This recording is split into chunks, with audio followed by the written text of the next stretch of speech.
Hello everyone, I am cleaning the carpets and rugs of my new condo and it looks pretty good using the Home Depot rug cleaner. You can see the lines in the carpet, it actually smells pretty good too. So this has been a huge help. It's only $27 to use for 4 hours, this Home Depot rental. It's like a Rug Doctor brand. It's really, really easy to use.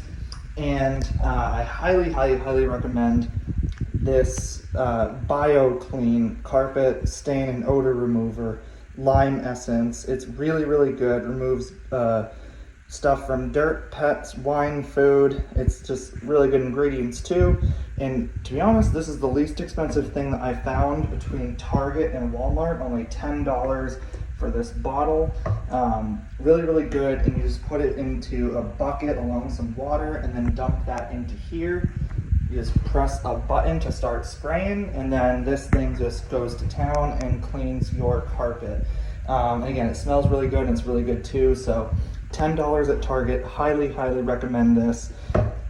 Least expensive thing between Target, Walmart, and even like Amazon online. So just wanted to say that it looks really good, it smells really good, and I hope that you guys enjoy this video.